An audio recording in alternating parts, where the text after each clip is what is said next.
Hello dear students, Tiwari academy में आप सभी लोगों का स्वागत है।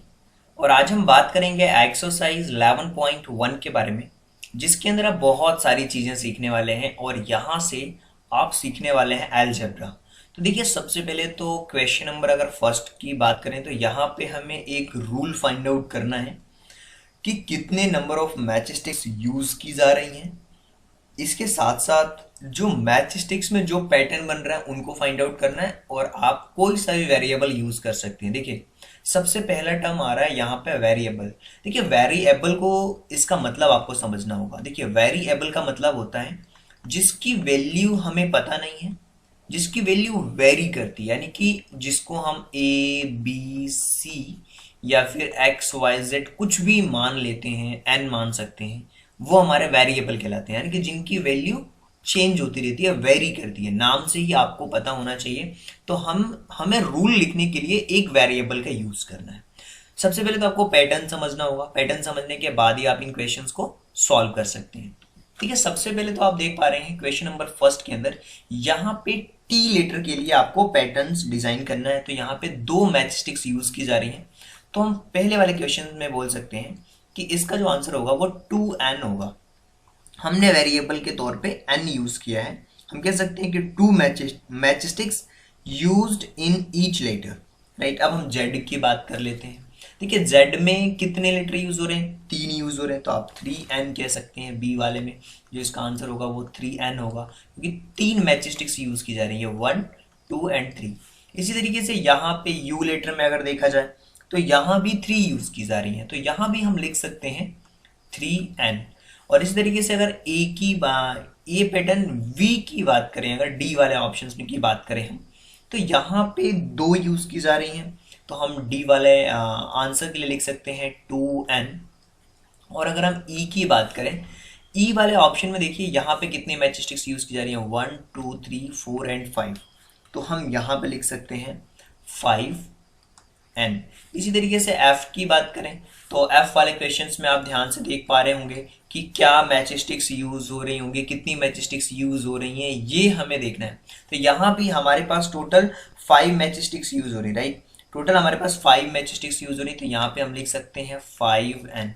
और अगर हम जी की बात करें, जी की बात करें तो आपको एक चीज समझ आ रही होगी कि यहाँ पे पैटर्न लिखा हुआ है ए में 1 2 3 4 5 एंड 6। तो यहाँ पे होगा हमारे पास 6n। ये हमारे पास होगा 6n, यानी कि यहाँ पे 6 मैच स्टिक्स यूज की जा रही हैं इस क्वेश्चन के अंदर। तो ये बहुत ही सिंपल था माय डियर फ्रेंड, जिसको आप बहुत अच्छी तरीके से समझ पा रहे होंगे। अब हम बात करेंगे इसका जो सेकंड क्वेश्चन है उसके बारे में बात करते हैं। और देखिए, अब यहाँ पे जो क्वेश्चन नंबर सेकंड है उसमें हमें समझना है कि देखिए, क्वेश्चन को सबसे पहले आप ध्यान से समझिए कि we already know the rule of for the patterns for letter L C and F. Some of the letters from questions first given above give us the same rule, the given L. Which are these? Why does this happen? Why does this happen? ये हमें बता। देखिए, अगर letter T and V की बात करें तो इसका पैटर्न 2n है। द लेटर, आपको आंसर लिखना होगा कि the letter T and V, इन दोनों की अगर बात करें तो इसका पैटर्न है 2n। दैट हैज, आप यहां पे लिख सकते हैं that has pattern 2n, right. और सिंस आप लिख सकते हैं यहां पे सिंस टू मैच स्टिक्स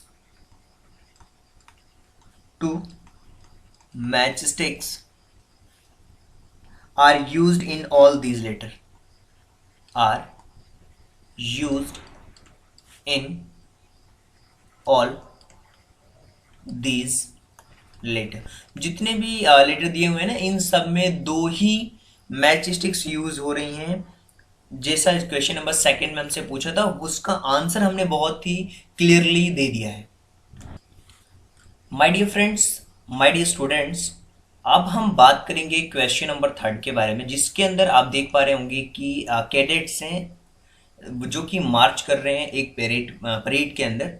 और वहाँ पे 5 कैडेट्स हैं हर एक रो में।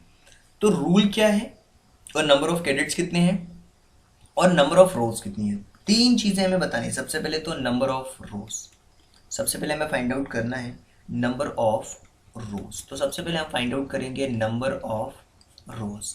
देखिए अगर नंबर ऑफ रोज की बात करें तो हम यहाँ पे n का यूज कर सकते हैं, यानी कि n, राइट।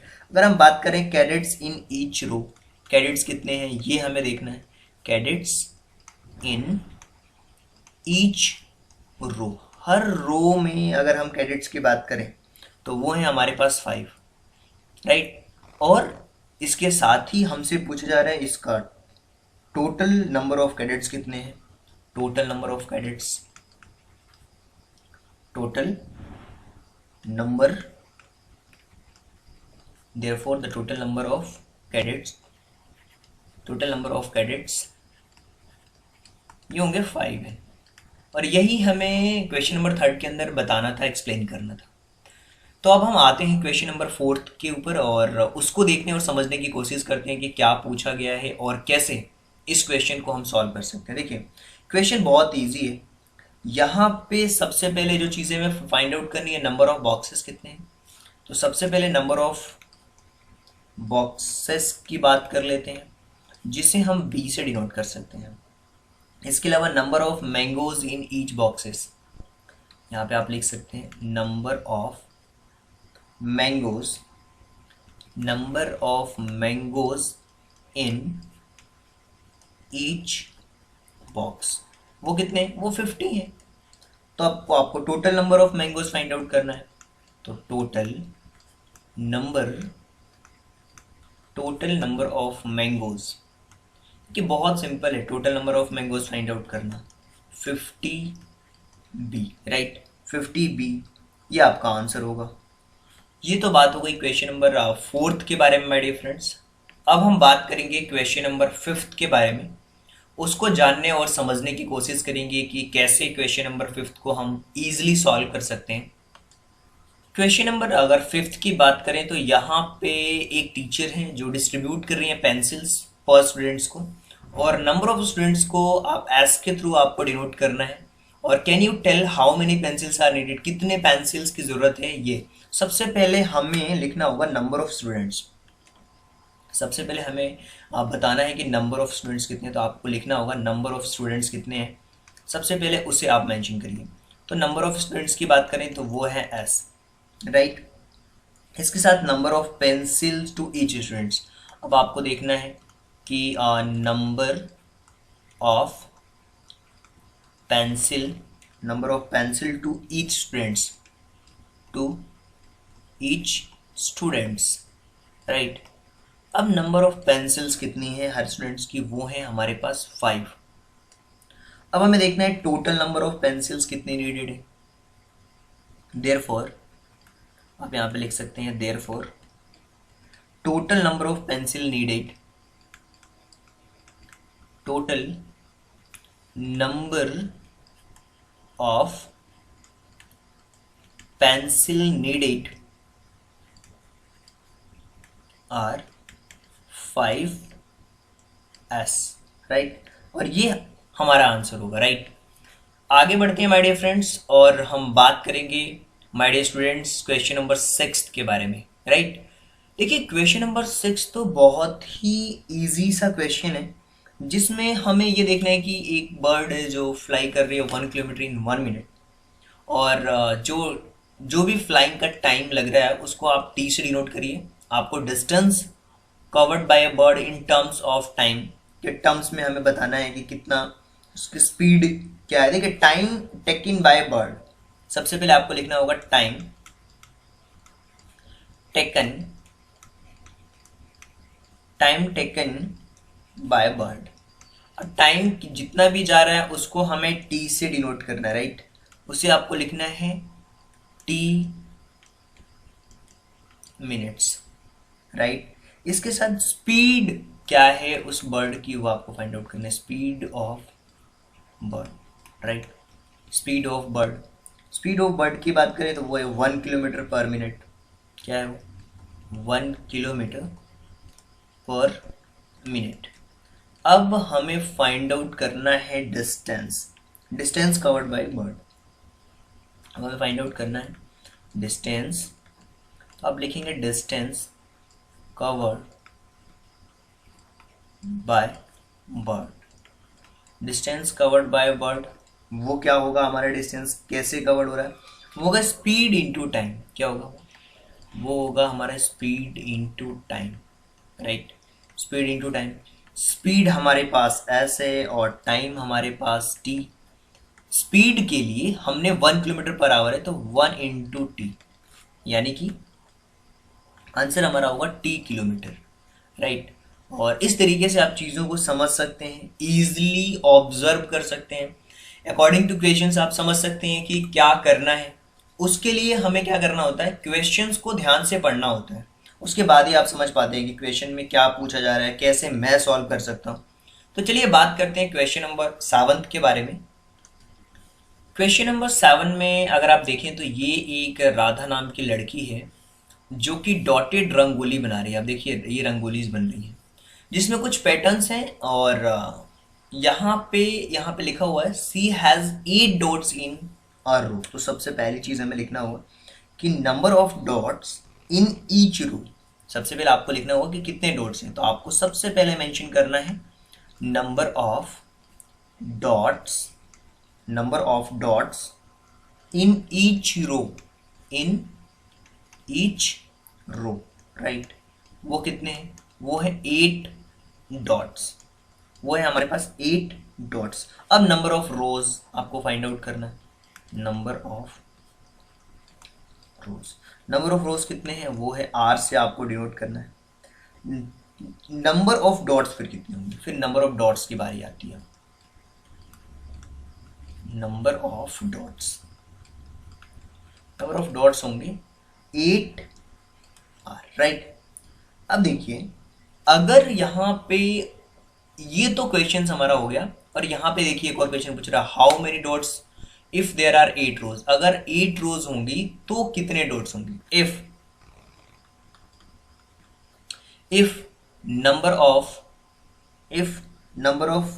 देयर आर 8 रोज, आप लिख सकते हैं इफ देयर आर 8 रोज तो कितनी होंगी 8 इंटू 8 यानी कि 64 डॉट्स होंगे। इफ देयर आर 10 रोज तो 10 इंटू 8 यानी कि 80 होगा उसका आंसर, राइट। यहाँ पे आप लिख सकते हैं इफ देयर आर 10 रोज तो 8 इंटू 10 हो जाएगा, ये हो जाएंगे हमारे पास 80 डॉट्स, ये हो जाएंगे हमारे पास 80 डॉट्स, राइट।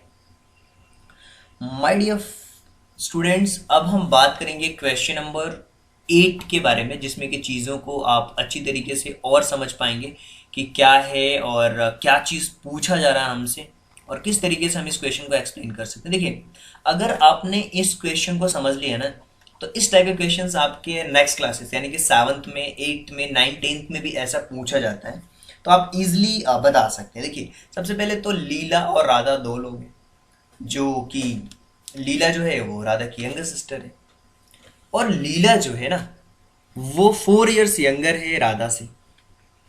तो हमें टर्म्स बतानी है, राधा की एज बतानी है और राधा की जो एज है उसको आपको x ईयर लेना है। तो सबसे पहले हम लिखेंगे यहाँ पे राधाज एज कितनी है, वो है x ईयर्स। वो उससे 4 साल छोटी है लीला, तो लीलाज की एज कितनी हो जाएगी, लीलाज एज कितनी हो जाएगी 4 इयर्स है ना, तो x माइनस 4। बहुत सिंपल इक्वेशन है, इसके अलावा कुछ भी नहीं करना। देखिए क्वेश्चन को केवल आपने ध्यान से पढ़ा, देखा कि क्या अप्रोच होनी चाहिए और क्वेश्चन आपने सॉल्व कर लिया। ये बहुत ही इजी सा तरीका था क्वेश्चन को सॉल्व करने का। माय डियर स्टूडेंट्स, अब हम बात करेंगे क्वेश्चन नंबर 9 के बारे में, जिसमें कि काफी इजी सा क्वेश्चन दिया हुआ है। यहाँ आप अगर ध्यान से देखें और क्वेश्चन पढ़ें तो यहाँ पे लिखा हुआ है कि mother has made laddus, mummy ने लड्डूस बनाए और she gives some laddus to the guest and family members, still 5 laddu remain. यानी कि गेस्ट और जो फैमिली मेंबर है उनको लड्डू देने के बाद भी 5 बच गए हैं। If number of laddus mother gives इल गेव अवे टू एल how many laddus did he make, कितने लड्डू उसने बनाए हैं ये हमें फाइंड आउट करना है। देखिए number of laddoos gave away, वो उसको हम एल मान लेंगे। सबसे पहले आपको देखना है number of laddoos gave away, क्या गेव अवे, राइट, वो है हमारे पास एल। और फिर नंबर ऑफ लड्डूज रिमेनिंग, यहाँ पे आपको देखना है number of laddoos remaining, right, remaining, वो होंगे हमारे पास कितने बच रहे हैं 5 सब देने के बाद।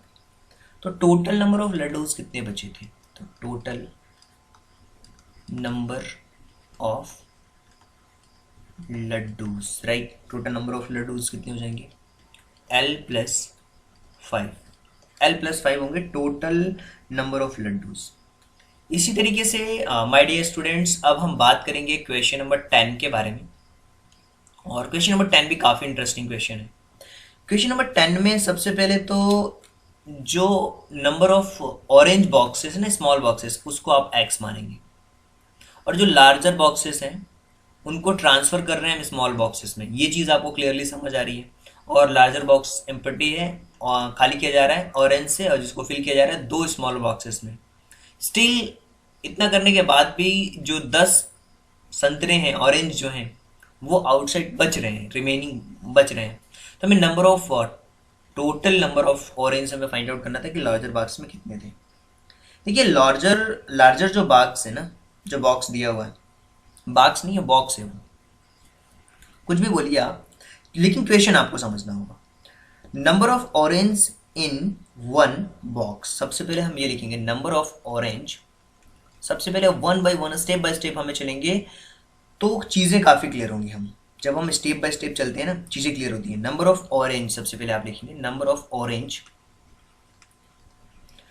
Of oranges in one box, right. इसका हमें बिल्कुल भी पता नहीं, हमें एक्स लेना है तो हमने एक्स ले लिया। अब नंबर ऑफ बॉक्सेस कितने हैं आप ये देखिए नंबर ऑफ बॉक्सेस कितने हैं, 2 है, तो नंबर ऑफ बॉक्सेस हमने लिख दिए वो है 2। अब total number of orange in boxes, total number of orange in boxes हो जाएंगे हमारे पास 2x, राइट, क्योंकि 2 बॉक्सेस हैं और एक बॉक्स में x नंबर ऑफ ऑरेंज हैं, टोटल इतने होंगे। लेकिन फिर भी 10 ऐसे हैं जो बच रहे हैं, तो रिमेनिंग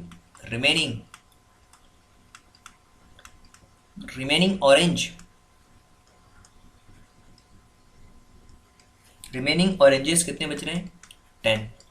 तो फिर नंबर ऑफ ऑरेंजेस, फिर आपको फाइंड आउट करना है कि नंबर ऑफ ऑरेंज कितने होंगे, टोटल नंबर ऑफ ऑरेंज। तो टोटल नंबर ऑफ ऑरेंजेस कितने हो जाएंगे 2x, और जो बच रहे हैं 10 इनको भी इंक्लूड करके चलेंगे हम, तो 2x प्लस 10 होगा, और यही हमारा आंसर भी होगा।